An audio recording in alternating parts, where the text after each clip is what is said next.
Premier jour de la fête des pains sans levain.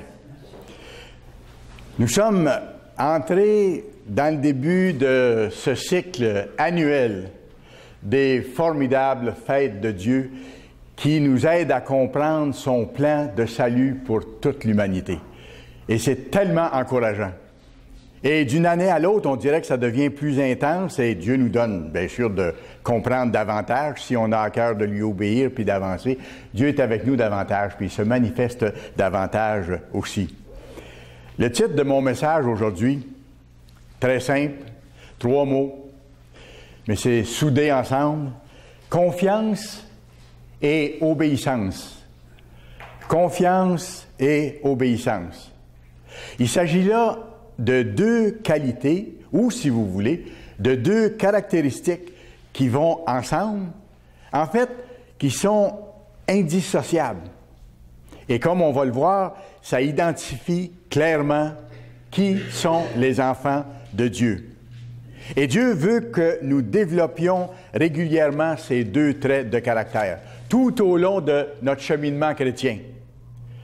Tout au long de notre cheminement chrétien, jusqu'au moment du retour de Christ, à ce jour merveilleux où la Bible dit qu'à ce moment-là, si on est encore en train de se perfectionner, Dieu, parce qu'on ne sera pas rendu au niveau total de perfectionnement, Dieu va nous rendre parfaits le jour de Jésus-Christ, comme c'est marqué dans les Écritures. Mais il faudrait être en train encore de vivre dans l'esprit de la fête des pains sans levain. Ça doit être avec nous autres continuellement. 24 heures sur 24, 7 jours sur 7, 365 jours par année. L'obéissance, on sait ce que c'est de mettre en pratique les lois de Dieu qu'il nous a révélées quand il nous a appelés. On ne connaissait pas vraiment les lois de Dieu avant qu'il nous appelle. On ne connaissait pas vraiment non plus le vrai Dieu. Même si certains d'entre nous étaient religieux dans différentes organisations, on ne connaissait pas encore le vrai Dieu. Le Dieu qu'on adorait ou qu'on pensait adorer, c'était pas le Dieu de la création réellement.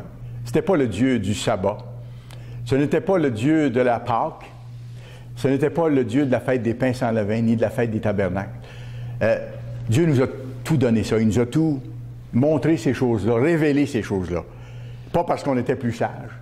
Non, parce qu'il a bien voulu, dans sa miséricorde, nous appeler puis nous révéler son plan merveilleux. Alors nous, quand on a vu ça, on avait un choix. Ou bien je marche dans les voies de Dieu, ou je continue à vivre autrement. Et on a décidé, ça a été votre cas aussi, parce que vous êtes là, de marcher dans les voies de Dieu. Maintenant, je définis confiance. On vient de parler d'obéissance un peu. Je définis confiance. La confiance, si on résume le plus simplement possible, c'est se fier à quelqu'un. C'est ça, la confiance, se fier à quelqu'un avec assurance. Se fier à quelqu'un avec assurance. Si, par exemple, vous avez des travaux importants à faire exécuter sur votre propriété, avant de donner le contrat ou le travail à une compagnie, une firme quelconque, vous allez prendre des informations. Vous allez prendre des références sur les différentes firmes que vous pourriez engager pour faire le travail, pour être certain de ne pas manquer votre coup et de ne pas être exploité non plus. Alors, vous allez faire des vérifications et vous allez voir à qui vous allez accorder votre confiance pour avoir l'assurance que les travaux soient bien faits et que ça atteigne son but. Alors, la confiance, c'est de se fier à quelqu'un avec assurance. C'est de compter sur quelqu'un aussi avec assurance, en sachant que cette personne-là va livrer la marchandise. C'est vrai sur le plan physique, humain, mais avec Dieu, c'est encore plus vrai. Et plus enthousiasmant aussi. Parce que celui qui vous a appelé est capable de vous rendre à terme, vous et moi, si nous sommes fidèles. Si on continue à lui obéir, si on a cette persévérance-là, si on a confiance en lui, si on lui obéit. Confiance, obéissance. Quand Dieu nous a appelés, comme je mentionnais, il nous a révélé certaines vérités. Mais quand il nous a révélé ces vérités-là, vous et moi, nous avions le choix. Nous avions un choix à faire à ce moment-là. Ou bien, on commençait à pratiquer ce qu'il nous montrait, qui était différent de ce qu'on connaissait avant, ou bien on rejetait cette offre-là, pour ainsi dire, puis on continuait à vivre comme avant. C'est ça le choix qu'on a eu à faire. On avait le choix, en d'autres termes, ça rejoint le thème que je veux traiter aujourd'hui, on avait le choix entre faire confiance à Dieu, lui obéir ou non. Et Dieu a respecté ce choix-là. Dieu en appelle beaucoup. Il y a beaucoup d'appelés, mais il y a peu d'élus, la Bible dit. Hein?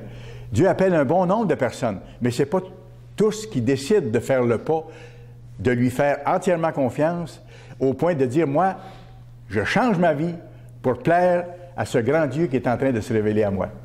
Ceux-là auront leur chance plus tard, mais peut-être que les circonstances seront plus difficiles que ça a été pour ceux que Dieu appelle maintenant. Mais on avait un choix à faire. On l'a fait le choix. Je dis on l'a fait le choix parce que si vous êtes ici, si nous sommes ici, c'est qu'on a choisi de lui faire confiance. On a choisi de se fier à lui. Et ça nous a automatiquement conduit à nous appliquer à lui obéir, à vivre selon ses lois. Et chaque année où on revit la fête des pains sans levain, c'est qu'on se rappelle cette obligation-là qu'on a et qu'on a signée dans le contrat de notre baptême, dans le sang du Christ, de marcher dans ses voies et de nous purifier jusqu'au bout. On n'aura pas fini encore. Comme je disais tantôt, on ne sera pas encore parfait, même le jour de Jésus-Christ. C'est pour ça qu'à la toute fin de la Bible, dans Apocalypse 22, quand vous allez à la fin, Dieu parle en termes assez précis, assez clairs. Il dit que celui qui se souille encore. Que celui qui se purifie encore, par exemple. Et là, Dieu va faire une différence entre les gens à ce moment-là. Alors, on a voulu obéir à ses lois, puis on veut encore. Puis on va continuer à le faire jusqu'au retour de Christ. C'est ce à quoi on s'est engagé. Et plus on l'a fait, cette démarche-là de vivre comme le Christ a vécu, d'observer les fêtes qu'il a observées, d'apprendre à réagir comme lui réagissait, plus on le fait, plus sa puissance nous a permis d'avancer. C'est ça qui fait le dynamisme là, de la démarche chrétienne. Et quand ça s'est passé, plus notre confiance en lui a augmenté. Et c'est intéressant parce qu'on l'a vu hier soir quand on a parlé ensemble, dans la soirée, au cours de la soirée mémorable, de ce que Dieu avait fait pour un et pour l'autre, lorsqu'il les a appelés, le chemin que vous avez fait, et ainsi de suite. Plus vous avez découvert le vrai Dieu, plus vous avez vu qu'il intervenait dans votre vie, plus vous avez eu confiance, et plus vous vouliez aller plus loin. Et c'est ça. Dieu donne son esprit à ceux qui lui obéissent. Et plus on a à cœur de le faire, plus Dieu nous donne sa puissance pour qu'on aille plus loin. Puis en faisant ça, qu'est-ce qu'on a fait? C'est qu'on a développé ce que la Bible appelle de marcher avec Dieu. Marcher avec Dieu. Ce n'était plus un être indépendant de notre existence ou de nos préoccupations, mais c'était quelqu'un, et c'est quelqu'un qui est devenu au centre de nos préoccupations, au centre de notre vie. C'est le but de notre vie d'aller vers lui, de faire sa volonté. Sa volonté, il nous la montre dans les Écritures. Et il s'est manifesté de plus en plus dans les événements de chaque jour de notre vie. Et on en parlait encore hier soir. Si on porte attention à ce que Dieu fait, on le voit intervenir même dans les petites choses de notre vie, dans les différentes journées. Quand on lui parle, quand on lui demande, Dieu répond. Mais il faut regarder. Il faut avoir l'œil et le cœur ouvert, je dirais, aux interventions de Dieu. Des fois, on demande des choses et la réponse, comme la réponse n'est pas celle qu'on attend, on pense qu'il ne nous a pas répondu. Mais parfois, sa réponse, c'est non, ou parfois, sa réponse, c'est pas tout de suite, ou parfois, sa réponse, c'est pas comme vous avez pensé et pas au moment où vous avez pensé, mais lui n'abandonne jamais ses enfants. Ça, il ne faut jamais oublier ça. M. Apartian nous le disait souvent, c'était tellement encourageant. Dieu ne vous abandonne jamais. Si vous n'abandonnez pas Dieu, Dieu ne vous abandonnera jamais, quelles que soient les circonstances que vous allez devoir traverser. Et Dieu va le faire de plus en plus. Il va se manifester de plus en plus dans vos vies. Et c'est fascinant, c'est tellement encourageant. La semaine dernière, j'ai procédé à 2 baptêmes. Ça a été des circonstances extraordinaires, comme vous savez. Et je sais par expérience que dans les 2 cas, on a demandé des choses à Dieu, des choses très précises, des fois que je ne savais pas que la personne avait demandé, et que ensuite j'ai apporté comme réponse ou que j'ai fait, mais ça ne venait pas de moi. Dieu avait répondu à la personne qui allait être baptisée. Et Dieu est intervenu à un moment donné dans l'autre cas pour changer les circonstances afin que le baptême devienne possible au moment où il devait se faire. Mais ça, ni la personne ni moi, on savait. Tout ça, le grand patron a orchestré ça. Et plus on est proche de Dieu, plus on devient sensible à ces choses-là, et puis plus ça nous encourage. Parce que ce qu'il a fait, il va continuer de le faire. Si nous, on continue de faire ce qu'on a à faire, il va se manifester de plus en plus. Et on le voit dans l'Église maintenant, au temps où nous sommes rendus. Parce qu'on approche du temps de la fin, Dieu ne demande pas mieux que de se manifester de plus en plus dans la vie de ses fidèles serviteurs. Et il va le faire. Et vous savez qu'à un moment donné, dans l'histoire prochaine, il va le faire de façon magistrale, quand il va prendre sous son aile, dans sa protection puissante, ceux qui le servent. Ce sera des choses extraordinaires qu'on n'a jamais vécues, mais ce sera encore la manifestation de sa présence, mais là d'une façon tellement éclatante pour tous ses enfants en même temps. Regardez l'exemple d'Abraham. Allez dans Genèse chapitre 15, s'il vous plaît, dès le début de la Bible. Genèse chapitre 15. Abraham, c'est le père dans la foi, c'est le père des croyants. Genèse chapitre 15. Dieu a travaillé avec lui de façon spéciale, puis Abraham a répondu comme un chrétien doit répondre à son appel. Lui, il a fait le bon choix. Comme vous avez fait le bon choix en disant, je veux obéir à Dieu. Quand Dieu a appelé Abraham n'avait pas d'enfant, puis il pensait que son héritage irait à Eliezer de Damas, quelqu'un qui était dans sa maison. Et Dieu a dit, non, c'est pas par lui que tu seras béni ou que ton héritage va être transmis à l'autre génération, c'est par le fils qui va naître de tes entrailles. Il a dit ça à Abraham. Abraham était avancé en âge, vous vous rappelez. Alors, ça a été quoi sa réaction? Autrement dit, quand Dieu l'a appelé, quand Dieu s'est manifesté là-dedans, et quand Dieu lui a fait ces promesses-là, des promesses semblables à celles qu'il nous fait quand il nous appelle, qui nous dit « Je vais vous emmener au bout, je vais m'occuper de vous jusqu'au bout », ça a été quoi sa réaction? Ça a été quoi son choix? J'aime ça le mettre dans ces termes-là parce que c'est un encouragement pour vous et c'est un encouragement pour moi. Le choix qu'Abraham a fait, c'est le choix que vous avez fait parce que vous êtes ici et que vous voulez continuer. Je le sais, je vous connais tous personnellement. Je connais votre cœur, pas comme Dieu connaît votre cœur, mais je sais le zèle que vous avez pour Dieu. Je sais la reconnaissance que vous avez d'avoir été appelé puis votre désir d'aller jusqu'au bout. Alors, vous avez fait le même choix qu'Abraham a fait. Quand Dieu a décidé de vous appeler personnellement, vous avez fait ce choix-là. Regardez Genèse 15, le verset 6. Comment il a réagi Abraham?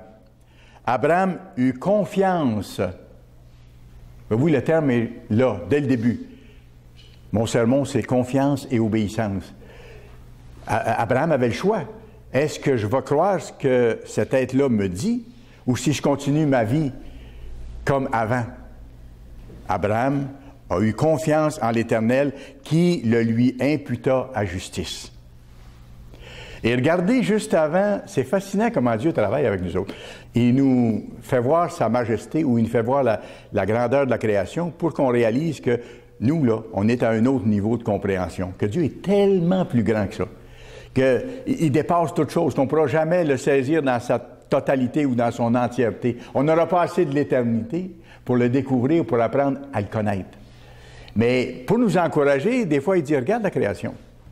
Des fois, on va regarder un nid d'oiseaux, on va regarder des oiseaux-mouches qui s'affairent à bâtir leur nid, comme ça a été le cas chez les bergers. Il y avait des oiseaux-mouches dans le petit arbre juste en avant de leur maison il y a 2 ans. Et puis, ils ont surveillé la nichée se développer et tout ça.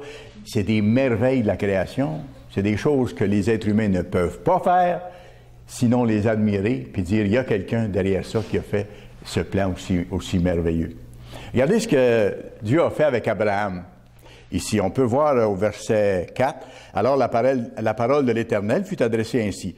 Ce n'est pas lui qui sera ton héritier, en parlant de Eliezer de Damas, ce n'est pas lui qui sera ton héritier, mais c'est celui qui sortira de tes entrailles qui sera ton héritier. » Alors Dieu, il fait une promesse ici. Comme Dieu vous a fait à vous, puis à moi une promesse. Il dit, si vous me faites confiance, si vous m'obéissez, je vais vous amener à la vie éternelle. Je vais vous transformer, je vais vous pardonner en cours de route, je vais vous aider. Promesse. Mais regardez ce qu'il fait avec Abraham ici. Et après l'avoir conduit dehors, verset 5, Dieu dit, « Regarde vers le ciel et compte les étoiles, si tu peux les compter. Et il lui dit, telle sera ta postérité. Alors, ce que Dieu fait avec Abraham, dans le fond, il dit, regarde, il l'amène dehors, il dit, regarde en haut. Dans le fond, c'est moi qui ai tout fait ça. C'est pas toi, Abraham, qui a fait ça. Regarde, là, tu vas avoir des enfants autant comme il y a d'étoiles, pour ainsi dire.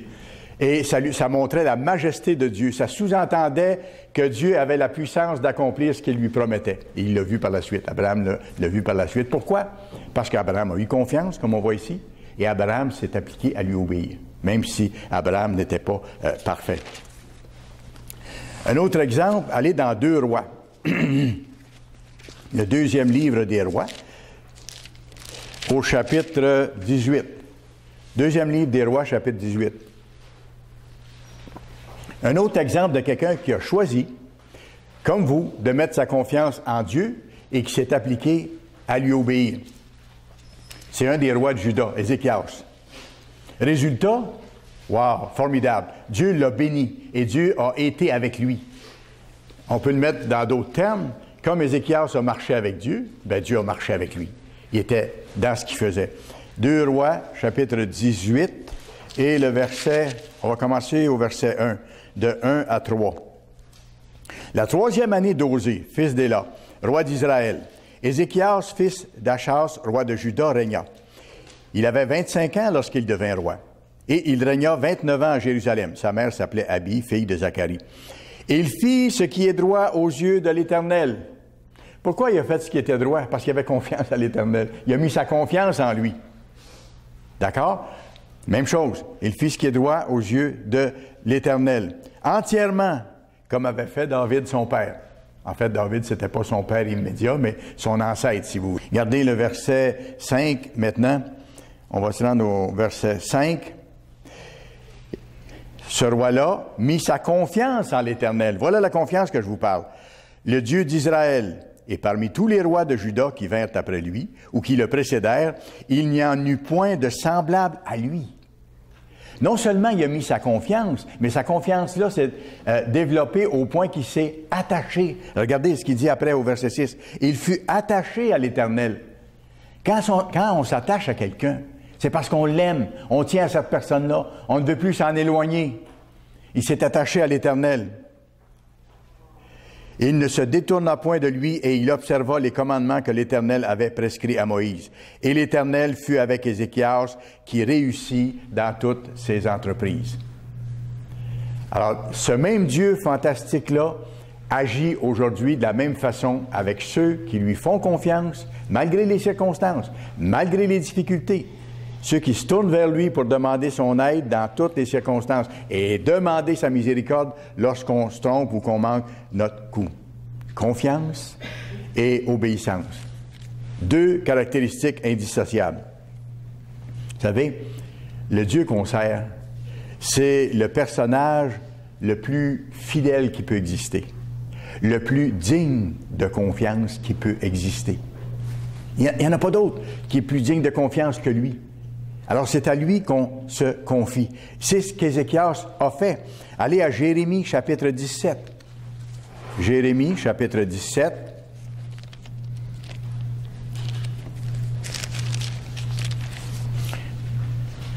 Vous savez, il y a une façon par laquelle on démontre notre confiance en Dieu. Et ça explique encore le thème de mon message. Par nos actions. Par nos actions d'obéissance. Ça prouve qu'on sait que Dieu est réel et ça démontre par nos actions notre confiance en lui. C'est ce que Ézéchias a fait. Jérémie 17, on va lire le verset 5 à 8. Ce n'est pas dans la chair qu'on doit mettre notre confiance, ni dans les organisations humaines, ni dans les êtres humains. Regardez ce que Dieu dit à ce sujet-là. Verset 5. « Ainsi parle l'Éternel. Maudit soit l'homme qui se confie dans l'homme. » Est-ce qu'on peut se fier à l'être humain en tant qu'être humain pour connaître la vérité, pour être capable d'avoir l'aide dont on a besoin et tout ça? On parle de d'autres choses ici. Maudit soit l'homme qui se confie en l'homme, c'est-à-dire que c'est pas le chemin de la solution, qui prend la chair pour appui, que ce soit les richesses physiques, que ce soit un sentiment de sécurité parce qu'on connaît quelqu'un ou qu'on est dans telle organisation humaine, physique ou dans tel parti politique ou des choses comme ça, quand les gens suivent ces choses-là en pensant être à l'abri parce qu'ils connaissent des gens placés en haut lieu ou tout ça, non. Le secours ne vient pas de là. Le vrai secours vient de Dieu. Il dit, « Maudit soit l'homme qui se confie dans l'homme et qui prend la chair pour appui et qui détourne son cœur de l'Éternel. » Il met ses valeurs ailleurs. Si on met toutes nos valeurs dans Dieu, Dieu va prendre soin de nous totalement.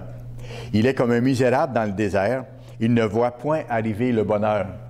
Il passe à côté du bonheur réel, de la satisfaction de vivre, de la paix du Christ qui dépasse toute compréhension humaine. C'est ça la paix de Christ. Ça dépasse la logique humaine. Il ne voit point arriver le bonheur, celui qui n'est pas avec Dieu. Il habite les lieux brûlés du désert, une terre salée et sans habitants. Mais regardez le verset 7. « Béni soit l'homme qui se confie dans l'Éternel et dont l'Éternel est l'espérance. » C'est de lui que viennent toutes les solutions. C'est de lui que viennent toutes les solutions à nos situations. C'est de lui que vient la miséricorde, l'aide pour changer.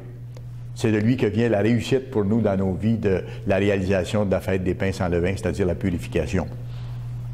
Il est comme un arbre planté près des eaux et qui étend ses racines vers le courant.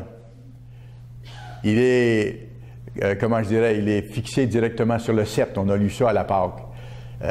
Ses racines vont là où la source d'eau est. Ça représente le Saint-Esprit. Il n'aperçoit point la chaleur quand elle vient. Il est capable de supporter des choses contraires, des choses difficiles. Et son feuillage reste vert. C'est drôle, quand je pense à ça, je pense à M. Appartient. Avancé en âge, le feuillage est encore vert, le cœur est encore ardent. La même conviction qu'il y a 10 ans, 20 ans, 30 ans, 40 ans, 50 ans, depuis qu'il était dans l'Église, depuis qu'il avait signé l'alliance avec Dieu dans le sang de Christ et qu'il a toujours respecté fidèlement, même dans son âge avancé. On le voyait verdoyant, pour ainsi dire, spirituellement, même si son corps commençait à faire défaut. Quand je lis ce passage-là, ça me fait penser à lui. Verset 7, « Béni soit l'homme qui se confie en l'Éternel, dont l'Éternel est l'espérance. » Pourquoi? Parce que Dieu agit envers celui qui met sa confiance en lui. Ce n'est pas une question théorique. Dieu agit, il réagit, il répond. Il intervient. Rappelez-vous, ceux qui ont connu M. Armstrong, j'ai eu le privilège de le connaître. M. Armstrong avait une solide confiance en Dieu. Et ça, tout au long de sa vie, c'était ça. Confiance et obéissance. C'est l'exemple qu'il nous a donné, dans le fond, comme M. Appartient. Et M. Armstrong a tenu dans ce sens-là, même lorsqu'il a été obligé, dans certaines situations, de marcher, pour ainsi dire, seul. Parce que des fois, il a été attaqué, il a été discrédité, plusieurs l'ont abandonné, il a été même mis à mal par certains membres de sa famille et tout ça, mais il a tenu bon. Il a tenu bon. Même il avait dit, je me rappelle, même si je dois être seul, je vais terminer l'œuvre que Dieu m'a confiée. C'était clair dans son cœur, c'était clair dans son esprit. Pas parce que les choses étaient faciles pour lui, là, mais le chemin était tracé, il avait pris la décision et il savait que par la force de Dieu, il pouvait le faire. Il avait cette responsabilité-là, puis il dit, je vais l'accomplir. Comme vous et moi, c'est ce qu'on doit dire à Dieu. Je vais l'accomplir. Mais Dieu, je ne suis pas capable. Je suis absolument incapable de l'accomplir. Mais je connais quelqu'un, Dieu, qui peut m'aider. Parce que tu as dit que tu n'abandonnais jamais celui qui se tourne vers toi, qui se repent et qui demande ton aide. Ça, je peux compter là-dessus.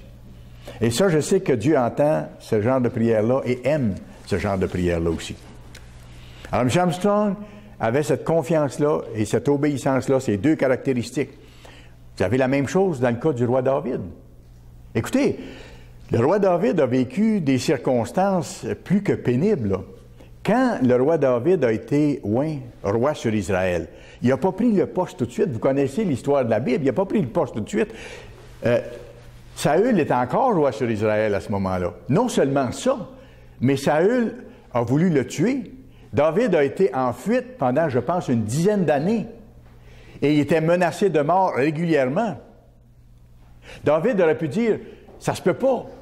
Le Dieu Tout-Puissant m'a oint pour être le futur roi sur Israël, puis moi, je me retrouve dans le désert avec des brigands pour survivre, pour sauver ma peau jour après jour, alors que c'est le même roi que je dois remplacer qui est encore sur le trône et qui veut ma mort. Pendant une dizaine d'années. On parle de tests, là. On parle de tests. Heureusement, ces mêmes tests-là ne sont pas imposés à tout le monde dans l'Église. Mais ça a duré une dizaine d'années. Il a attendu que les choses entrent dans l'ordre selon ce que Dieu avait planifié lui. Et même lui, quand il a eu l'occasion de tuer même Saül, vous vous rappelez de l'histoire, Saül dormait dans une caverne et il était tout près. Puis les gens qui étaient avec David ont dit, tue-le. Tu vois, c'est Dieu qui le met dans tes mains, tue-le. David, qu'est-ce qu'il a répondu? Je ne toucherai pas au oint de l'Éternel. C'est à Dieu à régler le reste de la question. Il s'est en allé. Mais Dieu l'a béni après. Mais ça demandait toute une confiance, là. Et ça demandait de continuer à obéir, ne pas transgresser les commandements, ne pas tuer, ne pas convoiter le poste qui était le sien. Il aurait pu dire, je peux le désirer, ce poste-là, c'est Dieu qui me l'a donné. Là, il l'aurait convoité parce qu'il l'aurait eu à sa façon, en son temps, à lui. Et des fois, on force les choses pour avoir les choses à notre façon puis à notre temps, nous autres. Mais Dieu nous montre d'autres choses. Il dit, laissez-moi agir, mettez-moi ça dans les mains, faites par contre ce que vous avez à faire. Mais laissez-moi le reste. Alors, David aussi a donné l'exemple dans ce sens-là. À l'œil humain, c'était pas logique. Mais avec l'Esprit de Dieu, c'est la logique fantastique du Dieu Tout-Puissant, qui a sa façon à lui de faire les choses. Marcher avec Dieu, là, ça implique de l'impliquer dans notre vie, dans tous les aspects de notre vie. Plus on avance dans le temps, dans la conversion, plus on réalise que Dieu, il doit être dans tout ce qu'on fait et qu'on doit lui remettre entre les mains tous les éléments de notre vie. Les petites choses comme les grandes choses. Parce qu'il nous répond même pour les petites choses qui n'ont pas d'importance pour les autres autour et qui n'ont pas d'importance dans l'histoire du monde. Mais c'est un bon papa et il aime à nous encourager. Mais il veut qu'on apprenne à lui demander. Et il aime à répondre. Écoutez, en tant que parent, vous qui avez des enfants, est-ce qu'on n'aime pas ça quand nos enfants nous demandent quelque chose, qu'on voit qu'on peut les aider? Bien, lui, il est encore mieux que nous autres, c'est un père parfait. Alors, il ne demande pas mieux que de faire ça. Il attend les circonstances pour nous aider. Il faut lui demander, un, de faire sa volonté, puis deux, de nous aider dans les choses qu'on doit apprendre, qu'on doit faire. Je me rappelle, on était allé il y a plusieurs années à Pasadena, c'était une rencontre ministérielle dans le temps, et il y avait une dame âgée, toute petite madame, vraiment sympathique. Et le lendemain du sabbat, le dimanche, on allait manger avec elle dans un hôtel. C'était un brunch le dimanche midi. C'est elle qui nous emmenait dans sa voiture. Ah, elle était tout petite. On la voyait presque pas dans l'arrière. Toute petite, toute mignonne. Puis elle était vraiment âgée. Hein? Et puis on était allé dans le stationnement de l'hôtel. C'était un stationnement à étage. C'était rempli. Puis là, j'ai vu que cette petite madame-là, elle marchait vraiment avec Dieu. Que Dieu était important pour elle là, à tous les instants. Parce que, on était des membres d'église, c'était pas devant des gens de l'extérieur, mais on était 3 ou 4 dans le véhicule. Et puis, à un moment donné, elle dit, Dieu, là, j'ai besoin d'une place de stationnement, j'emmène ce monde-là faire un brunch, puis il n'y a pas de place ici, puis il faut que je les amène. Aide-moi à trouver une place. Elle en a eu une. Elle en a eu une après. Il y a une place qui s'est libérée, puis elle a pu se stationner. Voyez-vous, mais le cœur était là. Elle impliquait Dieu dans sa vie, dans toutes sortes de choses, dans les petites choses comme dans les grandes. Puis Dieu aime ça qu'on apprenne à faire ça. Ça, on marche avec lui, et lui, dans ce temps-là, il marche avec nous autres. En tant que Père, Dieu aime profondément vous voir mettre votre confiance en lui. Ça revient à ça encore. Quand je lui demande pour les petites choses de ma vie comme pour les plus grandes, c'est que je mets ma confiance en lui, je le sais qu'il va me répondre. Pourquoi? Parce qu'il m'a toujours répondu. À un moment donné, je peux dire ça, il m'a toujours répondu. Quand j'ai fait assez d'expérience avec lui, là, je sais qu'il me répond toujours. Pas toujours ce que moi je désire, mais il me répond toujours ce qui est le mieux pour moi. Voyez-vous, si nous sommes baptisés, au point de départ, on sait qu'on lui appartient. Si nous sommes baptisés, on lui a donné notre vie. C'est ça. On l'a vu à la cérémonie du baptême, le Christ a payé pour racheter la vie de chacun des appelés. Donc, ma vie ne m'appartient pas. Elle lui appartient à lui. Ça, quand on a ça dans la perspective, c'est que ça nous place de bonne façon avec Dieu. On lui appartient. Au baptême, on s'est consacré à lui de façon absolue. Rappelez-vous. Et chaque fois que je baptise quelqu'un, je rappelle à cette personne-là ce que le ministre qui m'a baptisé m'a rappelé. Luc 14, je pense que ça vaut à peine qu'on passe là. Luc 14, ça fait partie de ce que je vous dis encore ce matin. Si quelqu'un vient à moi, c'est le Christ qui parle, Luc 14, verset 26, sans me préférer à son Père, à sa mère, à sa femme, à ses enfants, à ses frères et à ses sœurs, et même à sa propre vie, il ne peut pas être mon disciple. Dans le fond, quand on a accepté l'alliance avec Dieu dans les eaux du baptême, c'est qu'on a dit à Dieu, « Fais de ma vie ce que tu veux. Tu es maintenant le premier dans ma vie. Aide-moi à ce que ça reste comme ça.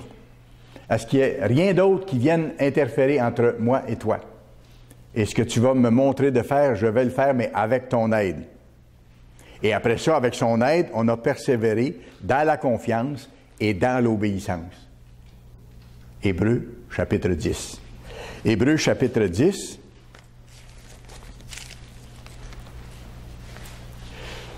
Versets 35 à 39. Hébreux 10, 35 à 39. N'abandonnez donc pas votre assurance. Il ne faut pas l'abandonner, cette assurance, cette confiance-là. L'assurance qui vient avec la confiance qu'on remet à Dieu, de s'en remettre totalement à lui. Parce qu'à un moment donné, en tant qu'être humain, des fois, on est porté à détourner les yeux de Dieu, puis à voir davantage les problèmes ou les difficultés. Puis, d'un certain aspect, ça se comprend, parce qu'on est humain. Et lorsque des situations nous font mal, bien, le mal, on l'a. Ça, c'est réel. Sauf que Dieu n'est pas moins réel que ça. Il est plus réel que ça. Et je dois quand même garder mes yeux sur Dieu, malgré la douleur que je peux avoir physiquement ou malgré les inconforts que les circonstances peuvent m'apporter, ou les déceptions de la vie, ou les désillusions, ou tout ça. C'est ça la différence. Et lui va faire en sorte que je passe au travers. Il va me donner ce qu'il faut. N'abandonnez donc pas de me faire confiance et de m'obéir. Parce qu'à ce moment-là, vous n'abandonnerez pas votre assurance. Vous allez vous sentir en sécurité. Quelles que soient les choses qui vous arrivent d'ici le retour de Christ. N'abandonnez donc pas votre assurance à laquelle est attachée une grande rémunération. Je comprends. Cette rémunération-là, c'est la vie éternelle. C'est la vie éternelle, puis la possibilité de guérir, d'aider, d'encourager plein d'êtres humains qui vont vivre après le retour de Christ. Et après ça, dans le jugement du grand trône blanc, de retrouver nos ancêtres, ceux qu'on n'a jamais connus, et de leur montrer le chemin de la vie éternelle à leur tour. Les guérir, les encourager, les prendre dans nos bras. D'avoir l'occasion même, je pensais à ça cette semaine, de demander pardon à ceux à qui on a fait du tort, puis qui sont décédés, à qui on n'a pas pu demander pardon. On pourra, dans ce temps-là, reprendre le fil de l'histoire avec chacune de ces personnes-là et demander pardon pour les choses qu'on a faites qui étaient contraires à eux. Et là, on va établir des bases extraordinaires d'amour, de lien dans la famille de Dieu. C'est ça. Ils vont être appelés dans la famille des autres aussi. N'abandonnez donc pas votre assurance à laquelle est attachée une grande rémunération, car vous avez besoin de persévérance. Et c'est là qu'est notre travail de persévérer, là. Afin qu'après avoir accompli la volonté de Dieu, vous obteniez ce qui vous est promis. Encore un peu de temps, celui qui doit venir viendra. Et dans notre cas, cette phrase-là s'applique beaucoup, beaucoup plus qu'au moment de l'apôtre Paul, au moment de la vie de l'apôtre Paul. Celui qui doit venir viendra et il ne tardera pas. Et mon juste vivra par la foi. Mais s'il se retire, mon âme ne prend pas plaisir en lui.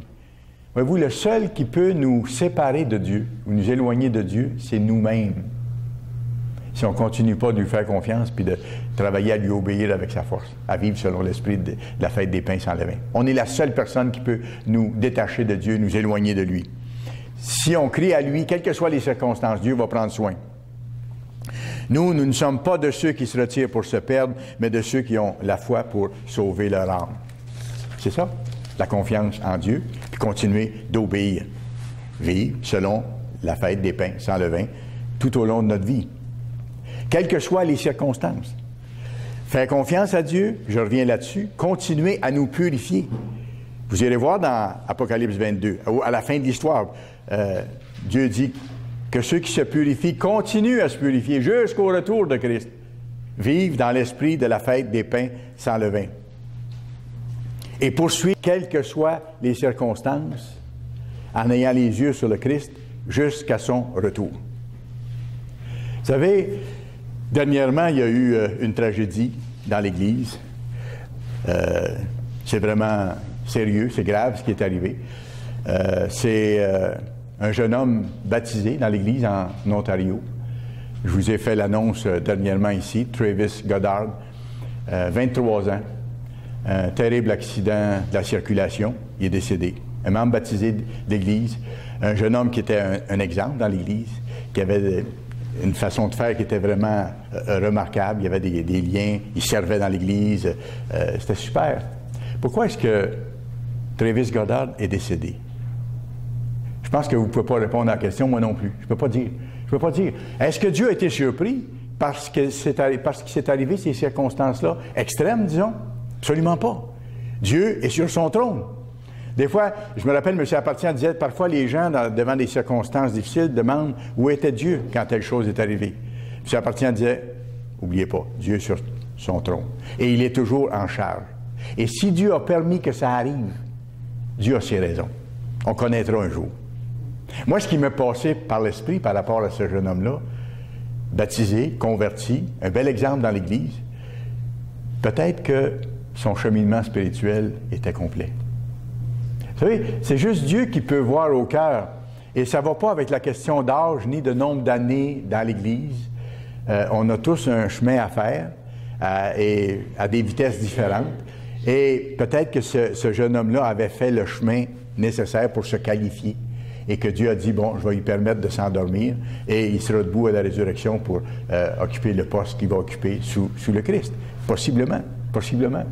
Je me plais à le voir comme ça. Mais ce qui est fascinant, ce qui est encourageant dans ce sens-là aussi, dans ce cas-là, je connais les parents, j'ai vu leur réaction. Ça n'a rien changé dans leur confiance à Dieu. Absolument pas. Au contraire. Alors, c'est un bel exemple. Ça n'a pas changé non plus leur confiance en Dieu pour obéir à Dieu et continuer à soutenir l'œuvre. Absolument pas. Vous savez, ça a été un coup dur dans le cheminement vers le royaume, mais leur but reste le même, je le sais, je le vois. Et leur engagement reste le même, je le sais, je le vois. Et Dieu va les amener à terme. Dieu va les amener au but qu'ils vont atteindre. Bien sûr, ils ont le cœur brisé, mais Dieu va guérir graduellement les blessures et Dieu va les amener à terme. De toute façon, c'est la seule façon pour qu'ils retrouvent leur fils aussi. Parce que l'espoir de la résurrection, c'est la chose la plus merveilleuse dans ces circonstances-là aussi. On va retrouver les nôtres. C'est le but qui compte. On est dans une petite période de temps éphémère.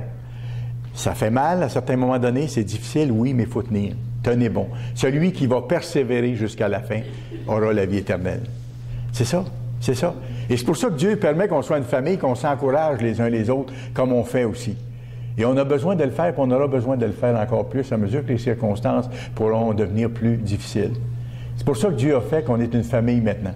C'est pour ça qu'il dit, n'abandonnez pas votre assemblée. C'est pour ça qu'il dit, exhortez-vous les uns les autres, encouragez-vous les uns les autres. Il y a une dynamique qui se fait dans la famille de Dieu, qu'on se supporte, on s'aide.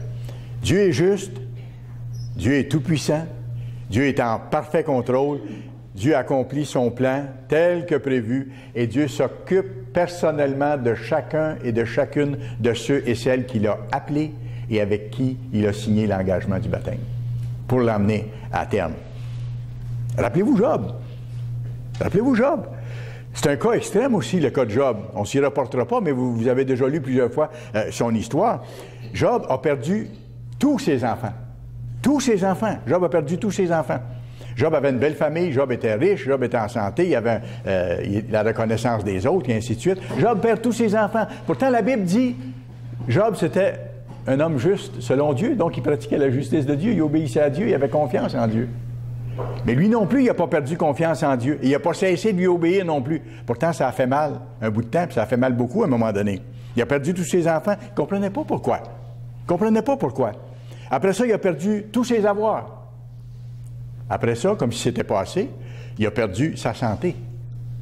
C'est quand on voit la description de Job dans l'état où il était, que son corps au complet était comme croûté et que ça le faisait mal, que ça le démangeait, qu'il devait prendre de la cendre avec un morceau de bois pour se frotter, que ça lui donnait un petit peu de soulagement. Ses amis s'éloignaient de lui. C'est terrible. On n'a jamais passé par des choses comme ça.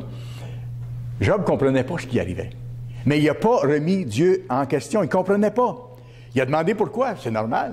On peut demander à Dieu pourquoi telle chose nous arrive. Ou on peut demander à Dieu, si j'ai de quoi comprendre, aide-moi à le comprendre. Si tu permets que ça arrive, pour que j'apprenne à mieux te servir, montre-le-moi. Mais dans tout ça, Père, fais que ta volonté se fasse, pas la mienne. Mais aide-moi à aller au bout.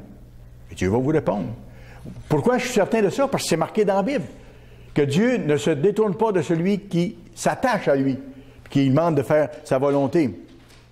Job n'a pas accusé Dieu, absolument pas. Absolument pas. Il a demandé des pourquoi. Mais rappelez-vous la réponse divine encore là. C'est un peu comme Dieu a fait avec Abraham. Dieu n'a pas répondu à ces questions. Dieu n'a pas répondu du tout au pourquoi de Job. Job avait certaines choses à changer. C'est sûr, il n'était pas un homme parfait. Il pratiquait la justice, mais on sait qu'il était juste à ses propres yeux. Il a appris ces choses-là. Mais au-delà de ça, c'est pas ça l'essentiel. C'est que Dieu, en lui répondant, n'a pas répondu au pourquoi de Job. Il a montré sa grandeur. Il a dit, où est-ce que tu étais quand j'ai créé l'univers? Où est-ce que tu étais quand j'ai créé Orion, puis les planètes, puis toutes ces choses-là? Où est-ce que tu étais quand j'ai créé les crocodiles, les hippopotames, tous ces beaux animaux? Puis il a donné toute une liste. Quand le tonnerre tonne, quand j'ai tracé la ligne pour que le tonnerre frappe et que l'éclair descende, est-ce que tu peux m'expliquer toutes ces choses-là? À un moment donné, Job a vu que là, il montrait la grandeur de Dieu et Job a dit à la fin, là, je vois ta grandeur, je me repens. De ce que je pensais. Donc, Job n'a pas remis en question, Job n'a pas accusé Dieu. Et Dieu lui a répondu en montrant quelque chose de plus grand. Il a ouvert ses perspectives. Et après, qu'est-ce qui est arrivé? Job a continué à lui faire confiance et à lui obéir, et Dieu l'a béni. Encore plus qu'il était béni avant. Encore plus qu'il était béni avant. Ça, c'est fantastique à voir. Et vous savez, on a tous certaines difficultés à passer à travers. Je vous apprends rien. On a tous des difficultés, on a tous des épreuves. Et Dieu le permet. Dieu le permet. Ça, il faut en être conscient. Dieu le permet. Mais dans ça, c'est que Dieu nous façonne. Il est en train de nous apprendre des choses. Il est en train de nous apprendre des choses, puis il est en train de nous apprendre à nous épauler également, à prier les uns pour les autres. Et je me demande des fois s'il n'y a pas certaines épreuves qui arrivent à quelqu'un qui n'est pas un test pour les autres autour. Pour voir si les autres vont vraiment l'encourager aussi ou le soutenir. Vous savez, Dieu accomplit plusieurs choses dans différentes circonstances. Et Dieu travaille avec tous ces éléments-là en même temps. Il est puissant, le Dieu qu'on sert. Dieu permet les épreuves, les difficultés pour transformer notre caractère, pour qu'on devienne comme lui. Qu'on devienne comme lui. Le Christ a été notre exemple en toutes choses, puis pourtant la Bible dit, lui qui était Dieu, avec il n'était pas son Père dans ce temps-là, mais lui qui était un être divin avec l'autre être divin, formant la divinité depuis toute éternité, lui qui s'est dépouillé de ses honneurs, s'est dépouillé de sa gloire, de sa puissance qui est venue dans la chair humaine, la Bible dit, il a appris par les choses qu'il a souffertes. Le Christ, il a appris par les choses qu'il a souffertes. Et une des dimensions de ça, c'est que le Christ, en tant qu'être spirituel qui a toujours vécu, n'avait jamais vécu dans la chair humaine. Et il a appris dans la chair humaine qu'est-ce que c'est que d'être un être humain. Qu'est-ce que c'est que d'avoir faim. Qu'est-ce que c'est que d'avoir soif. Qu'est-ce que c'est que d'être épuisé. Qu'est-ce que c'est que d'être même rejeté, d'être méprisé, d'être critiqué, d'être abandonné par les siens, même d'être torturé puis mis à mort finalement. Alors, par ces choses-là, il a appris qu'est-ce que c'est que de vivre dans la chair humaine. C'est pour ça qu'il est notre souverain sacrificateur et qu'il peut intercéder pour nous. Il a vécu dans la chair humaine et il a appris ces choses-là. Et en tant que celui qui intercède pour nous, c'est notre avocat auprès de Dieu, lui peut dire au Père, « Père, ce que lui ou elle a à vivre, là, c'est tellement difficile pour telle et telle raison. J'ai déjà vécu ça, j'ai déjà vu ça à côté, j'étais avec eux. » Il peut expliquer ces choses-là au Père pour que Dieu vous bénisse. C'est pour ça que le Christ a souffert ces choses-là. Alors, nous, comme notre Seigneur a souffert, nous aussi, on doit passer par certaines souffrances pour apprendre des choses. C'est pas parce que Dieu nous aime pas, au contraire. 1 Pierre, chapitre 4.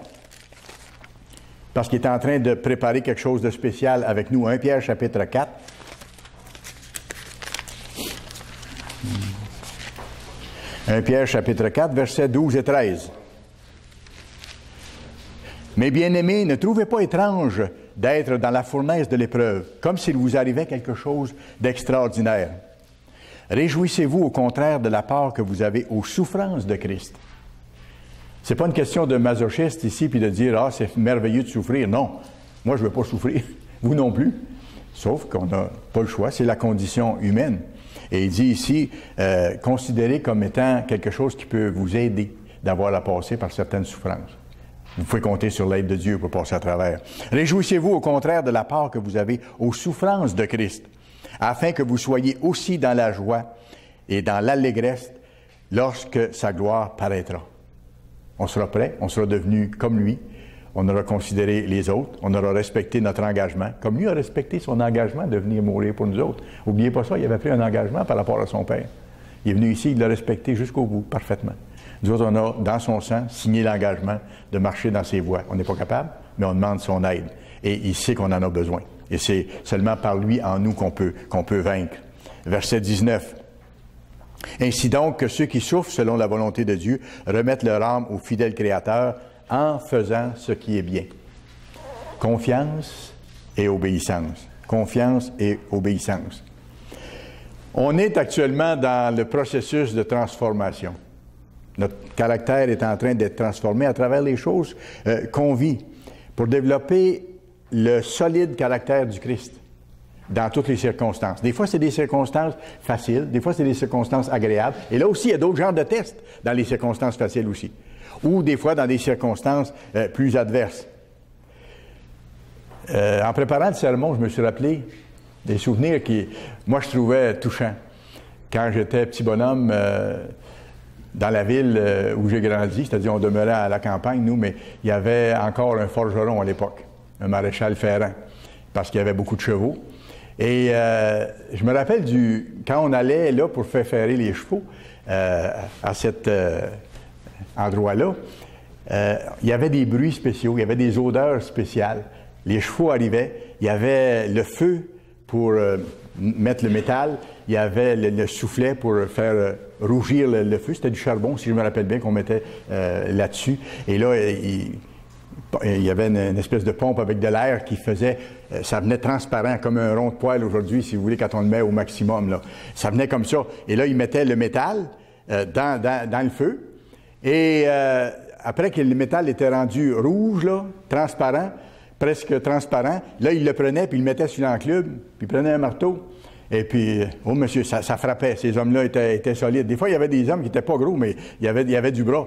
Ils mettaient le métal là, puis là, il fallait qu'il façonne le fer.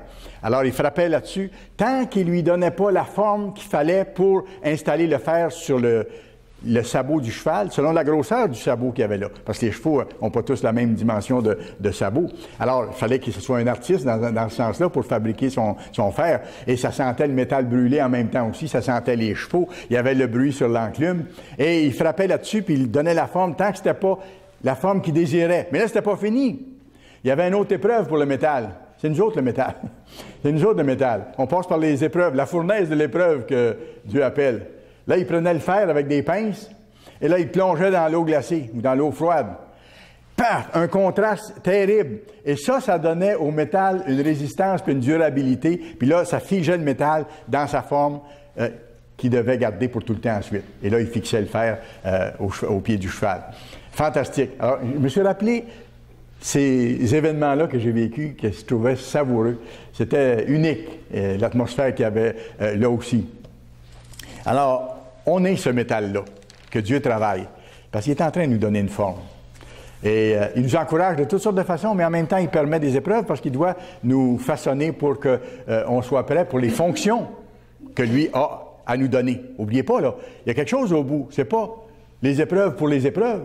C'est les épreuves en préparation des fonctions qu'il va nous donner pour qu'on soit capable d'être assez malléable, d'avoir cette souplesse, d'avoir cet amour que lui a, d'avoir cette miséricorde que lui a, pour travailler avec les gens, pour les encourager, pour les guérir, pour les diriger, pour les administrer dans le monde à venir. C'est fantastique. Ça, c'est le but. Dieu a testé les Israélites, oui, mais Dieu nous teste aussi. Dieu a testé les Israélites, mais Dieu nous teste. Et c'est une importante leçon de la fête des pains sans levain. Deutéronome chapitre 8, s'il vous plaît. Deutéronome chapitre 8.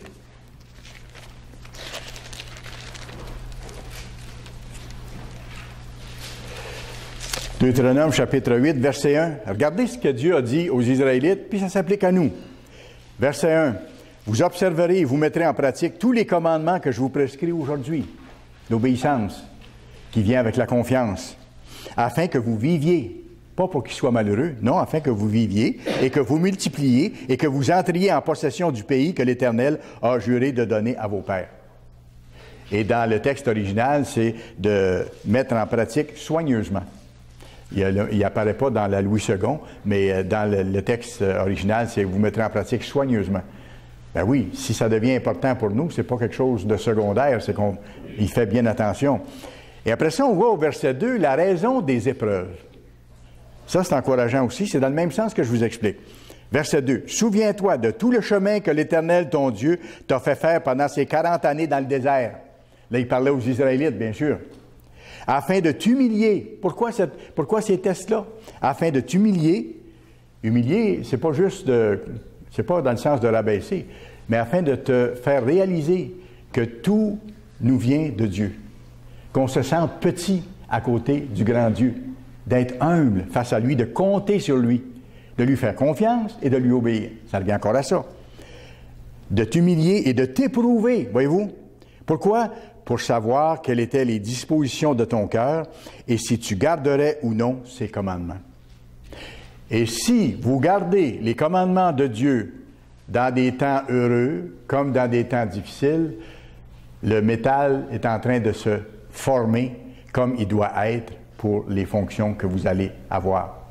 Et vous êtes en train de développer ce caractère de Dieu. Verset 3, « Il t'a humilié, il t'a fait souffrir de la faim, il t'a nourri de la manne que tu ne connaissais pas, que n'avaient pas connu tes pères, afin de t'apprendre que l'homme ne vit pas seulement de pain, mais que l'homme vit de tout ce qui sort de la bouche de l'Éternel. » Et vous savez, on pourrait en parler, puis on en a parlé un peu hier soir à la soirée mémorable. Dieu nous délivre parfois de façon inimaginable, tout à fait inattendue. Écoutez, est-ce que les Israélites, quand ils ont eu la manne, combien de fois avant ça il y avait eu la manne comme ça? Combien de fois ils avaient vu descendre du ciel un produit blanc un peu, qui ressemble un peu à de la neige, qui avait bon goût et qui contenait en lui tous les éléments essentiels pour être capable de continuer à vivre, pour fournir ce que le corps a besoin? Il n'avait jamais vu ça. C'était inattendu. C'est pour ça que je vous dis que Dieu intervient dans vos vies comme dans la mienne de cette façon-là, souvent de façon inattendue, inimaginable avant. Écoutez, quand il a fait sortir l'eau du rocher le plus dur, qu'il dit, c'était un rocher dur, là, et l'eau a commencé à sortir. Ça aussi, c'était une impossibilité pour nous, mais lui, c'est pas une impossibilité. Quand il va protéger son peuple au temps de la fin, ça ne sera pas une impossibilité non plus. Où qu'on soit, si on est fidèle, il va s'arranger pour qu'on arrive là où on doit arriver, au bon moment, et il va nous couvrir de son aile, quelles que soient les armées qui seront lancées après. Certains peuvent dire, oui, mais on va manger quoi? Ah, je ne sais pas, je ne peux pas vous répondre. Je ne peux pas vous répondre.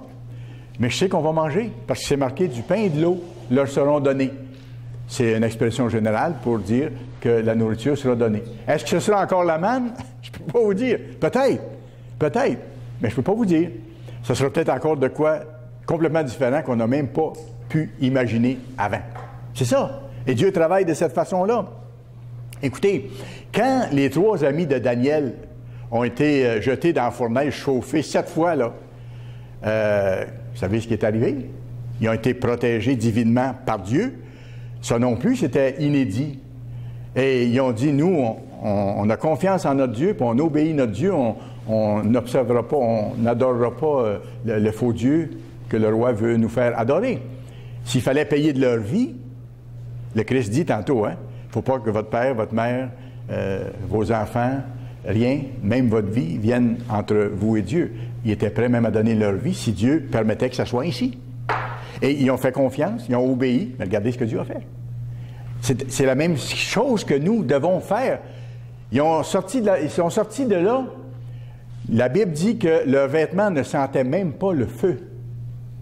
Et ceux qui les ont jetés dans la fournaise sont morts, tellement la fournaise était chauffée. C'est fort. Délivrance impossible à prévoir. Verset 4.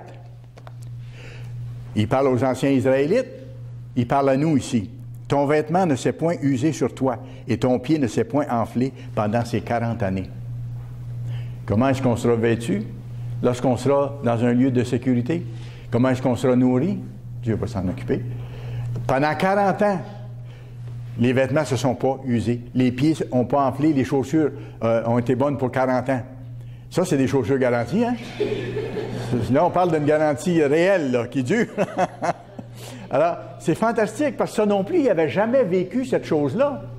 C'est pour ça que je vous dis que Dieu agit de façon, parfois, très surprenante, complètement inattendue. Et il va le faire encore.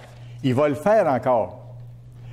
C'est marqué dans Psaume 37, verset 25, vous pourrez aller voir, Psaume 37, verset 25, qu'il n'a jamais vu le juste abandonné et ses enfants mendiant leur pain. C'est une promesse. C'est pas présenté comme une promesse, mais ça en est une. Alors, si vous pratiquez la justice comme Job, comme les autres serviteurs de Dieu, comme M. Appartient, comme les autres qui nous ont donné l'exemple, la même promesse va s'appliquer. Vous n'allez pas manquer. Il dit, le juste n'est pas abandonné par Dieu.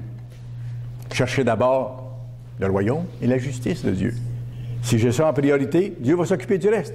Il dit d'ailleurs dans cette même séquence de la Bible-là, Dieu va pourvoir à vos besoins. Dieu va pourvoir à vos besoins. Mais faites ce que vous avez à faire. 1 Samuel 17. 1 Samuel chapitre 17. David avait très bien compris ça. C'est fascinant parce que Dieu nous prépare souvent par des expériences qu'il nous donne de vivre. On ne comprend pas nécessairement sur le champ où ça va nous mener, mais on voit plus tard dans le temps ce qui est arrivé à David ici. David avait compris qu'il faut faire confiance à Dieu et lui obéir. Et vous savez, quand il gardait les moutons de son père, il était à l'extérieur, il admirait la création, il a écrit des psaumes superbes qui font plaisir à lire. Et on voit que David avait à cœur d'obéir à Dieu. Il dit « Combien j'aime ta loi ». On en a parlé hier soir encore. 1 Samuel 17 et le verset 37. Ça, c'est le contexte où Goliath défiait toute l'armée d'Israël. Le petit David, lui, est allé là-bas et il avait cette confiance en Dieu parce qu'il avait fait des expériences avec Dieu. Il avait cette confiance en Dieu. Le même Dieu que je sers, c'est lui qui m'a aidé dans le passé. Il va m'aider encore si je fais ce que j'ai à faire. Regardez ce qu'il dit au verset 37. David dit, « L'Éternel m'a délivré de la griffe du lion et de la patte de l'ours. Il me délivrera de la main de ce Philistin. » Alors, quand David avait combattu contre les ours puis qu'il avait venu à bout de tuer certains lions qu'il y avait à l'époque dans cette région, réalisez que c'est des expériences plus petites que Dieu lui a permis de réaliser parce qu'il y avait d'autres choses qui s'en venaient. Il a vécu cette expérience-là, puis quand il est arrivé devant Goliath, il dit, ben, je n'ai vu des difficiles, puis lui, il est encore plus gros que les lions que j'ai tués, mais les lions que j'ai tués, c'est pas par ma force. Puis les ours que j'ai tués, c'est pas par ma force. J'ai appris quelque chose, j'ai appris que c'est par le Dieu Tout-Puissant que je peux faire des choses qui sont au-delà des forces humaines. Alors, le même Dieu que je servais alors va m'aider si je me présente devant Goliath. Et vous savez le restant de l'histoire.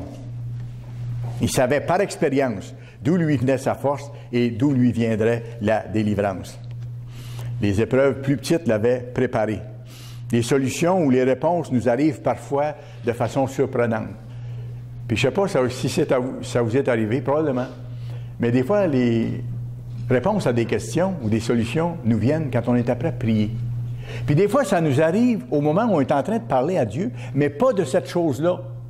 On est en train de lui expliquer d'autres choses ou de l'adorer ou de le louer, le remercier pour différentes choses. Puis un problème qu'on y avait soumis ou un problème qu'on a, la réponse arrive dans notre esprit. Ça vient d'où? C'est pas ma force. C'est lui qui l'a mis là. Parce qu'il est le Tout-Puissant. La mer s'est ouverte. La gueule des lions a été fermée quand ça a été le temps. Quand vous pourrez aller voir, c'est fascinant, quand Daniel a été jeté dans la fosse aux lions, les lions, ils avaient la bouche fermée. Et ça aussi, c'est impensable.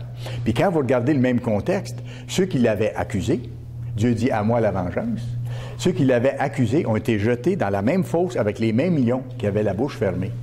Puis la Bible dit qu'ils n'étaient pas rendus au fond, que leurs os craquaient déjà, que les lions les ont dévorés.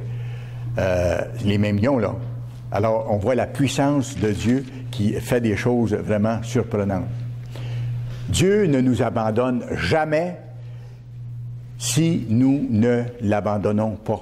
Soit qu'il nous donne la force de traverser les difficultés ou les épreuves, ou soit qu'il nous délivre totalement de ces épreuves-là. La Bible dit aussi que le juste tombe 7 fois, mais 7 fois il se relève. Lorsqu'il demande pardon à Dieu sincèrement, qu'il lui demande la force d'éliminer les faiblesses qu'il y a encore en lui. C'est encore une promesse. Et c'est encore quelque chose qui peut se réaliser seulement par la puissance de Dieu en nous. Vous savez, quand on regarde la Bible, quand on regarde l'histoire de Paul, par exemple, ou de d'autres serviteurs de Dieu, on se rend compte qu'on peut être spirituellement fort, même spirituellement très fort, même quand nous sommes physiquement faibles. On le sait par le jeûne. Quand on jeûne, on est physiquement faible et à un moment donné, on réalise que Dieu nous donne de la force. Mais on peut être spirituellement très fort, même quand on est physiquement faible, quand on est physiquement amoindri ou vieilli. Plusieurs d'entre nous avancent en âge et n'ont plus les mêmes capacités qu'ils avaient. Mais on peut être fort spirituellement pareil. La même chose. Même si on est limité, même si on est pauvre, même si certains sont malades, même si certains dans l'Église sont handicapés, ils peuvent être très forts spirituellement. Et moi, j'ai vu souvent des gens dans l'Église, des petites gens, malades, vieillis, avec peu de moyens, avoir une solidité spirituelle surprenante. Mais c'est ça, parce que le vrai but de leur vie, ils l'avaient trouvé. Et ça ne changeait pas. Ce n'est pas les circonstances qui leur faisaient penser autrement. Mais ils s'en remettaient à Dieu qui les aidait à passer à travers. Et Dieu va faire la même chose pour chacun de nous. Parce qu'il y a des choses plus difficiles qui vont venir et il va falloir être prêt à passer à travers ces choses-là. Il ne faut pas se laisser détourner de notre but. Soit par des gens, soit par des circonstances difficiles, soit par des doutes, soit par des pertes. Absolument pas. Apocalypse 3, s'il vous plaît. Apocalypse, chapitre 3. Un passage qui convient de citer maintenant, c'est tellement encourageant. Il faut garder, nous, les yeux sur le Christ. Les Israélites auraient dû se rappeler la colonne de feu et la colonne de nuée. Ils auraient dû garder les yeux sur ça, sur le Christ, qui les suivait, qui les guidait, qui voulait les conduire en terre promise d'ailleurs. C'est lui qui est le chef suprême de l'Église. Apocalypse 3, versets 1 et 2. Regardez ce qu'il dit aux Philadelphiens. Écrit à l'ange de l'Église de Philadelphie. Voici ce que dit le Saint, le véritable, celui qui a la clé de David, celui qui ouvre et personne ne fermera, celui qui ferme et personne n'ouvrira. Et quand il fermera la porte pour que nous cessions d'annoncer l'Évangile, quand le temps de notre mission sera terminé, il n'y aura plus de mission possible à accomplir. Les deux témoins à ce moment-là vont finir le travail. Et regardez le verset 10 et 11, qu'est-ce qu'il nous dit? À vous et à moi qui observons avec reconnaissance la fête des pains sans levain, parce que tu as gardé la parole de la persévérance en moi. Je te garderai, je te protégerai aussi à l'heure de la tentation ou à l'heure de l'épreuve qui va venir sur le monde entier pour éprouver les habitants de la terre. Je viens bientôt. Retiens ce que tu as. Retiens ce que tu as. Donc, on peut le perdre, il faut le tenir. C'est la chose la plus précieuse de notre vie. Retiens ce que tu as afin que personne ne prenne ta couronne. Et c'est la rémunération qui nous attend. Vous savez, il est de plus en plus clair qu'on approche de la fin de notre société actuelle. Ça devient de plus en plus clair. Il y a des circonstances plus bouleversantes qui vont se présenter et qu'on voit se dessiner à l'horizon. Mais sachez que le Dieu de fidélité parfaite va donner à chacun de ses serviteurs zélés ce qu'il faut pour réussir à atteindre le but éternel. Ça, on peut en être certain comme le lever du soleil chaque jour. Dieu est un Dieu de promesses infaillibles. C'est pour ça que je vous dis en terminant, vivons cette fête des pains sans levain comme jamais auparavant. De tout cœur, avec reconnaissance, en nous appliquant à continuer de nous purifier. Un dernier verset dans 2 Chroniques 16, un verset tellement encourageant. 2 Chroniques, chapitre 16. 2 Chroniques, chapitre 16. Notre Père nous aime, c'est un bon papa. Et vous savez quoi? Il cherche des occasions de nous délivrer de nos problèmes, de nos difficultés. Il cherche les occasions de nous fortifier. Il cherche les occasions de nous encourager. Continuez de manifester confiance et obéissance envers lui. Et voyez comment il va vous bénir. C'est une promesse. Et je termine le sermon de ce premier jour des pains sans levain avec cette promesse pour qu'on continue en gardant le cap. 2 Chroniques 16 et le verset 9. L'Éternel étend ses regards sur toute la terre. Pourquoi? Pour soutenir ceux dont le cœur est tout entier à lui. Poursuivons notre route. Bonne continuation de la fête des pains sans levain.